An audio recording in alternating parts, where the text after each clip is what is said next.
2015. gada 12. februārī Daugavpils novada domes sēdē tika pieņemts novada domes 2015. gada budžets. Daugavpils novada domes kopbudžeta ieņemumi tiek plānoti 22 miljonu eiro apmērā. Savukārt izdevumi 2015. gadam tiek plānoti 22,8 miljonu eiro apmērā. Kā pastāstīja finanšu nodaļas vadītāja Irēna Timšāne, kā tāda deficīta budžetam nav, jo tiks ņemts aizņēmums 2,7 miljonu eiro apmērā un būs atdots pagājušo periodu aizņēmumi 1,9 miljonu eiro apmērā, kas sec 0,8 miljonu eiro starpību. Pārējās visās sadaļās, funkcijās mēs esam ieplānojuši izdevumus atbilstoši nepieciešamajam. Īpaši šogad vairāk bija jāpievērš uzmanība uzturēšanas izdevumiem sakarā ar to, ka valstī palielināja minimālo atalgojumu uz 360 eiro, kas būtībā bija pēdējā gada beigās tikai izlemts visās finanšu ministrijās. Prognozēs uz nākotni nebija paredzēts, ka palielināsies minimālais atalgojums.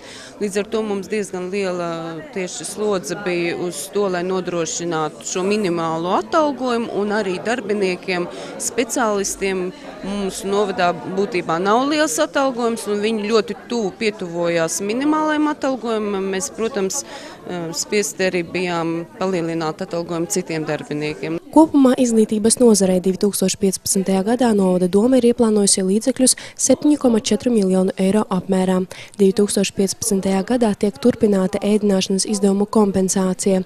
Ir paredzēti izdevumi dalībai 11. Latvijas skolēnu dziesmu un deju svētkos, kā arī citi izdevumi. Izglītībā pamazām pabeidzas tie lielie projekti uz 8 skolām, kurās mums ir investīcijas.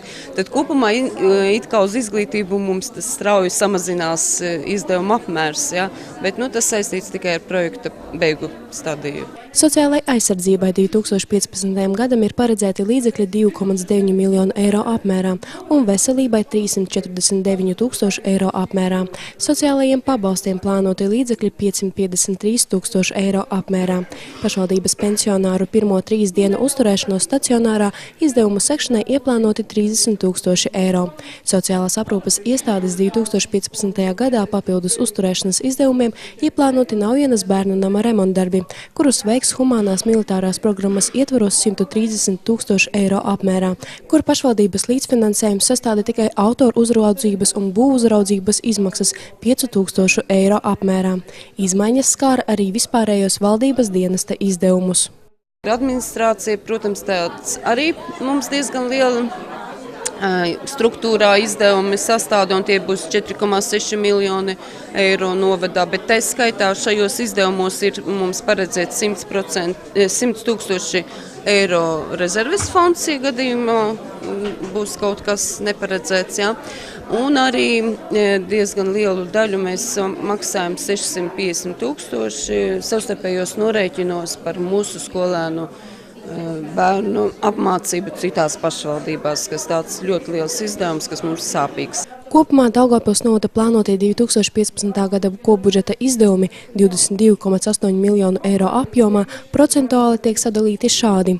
Izglītībai tiek ir atvēlēti 32%, vispārējiem valdības dienestiem 20%, īpašuma apsaimniekošana 18%, sociālajai aizsardzībai un veselībai 14%, kultūrai un atpūtai 10%, ekonomiskai darbībai un vides aizsardzībai 6%.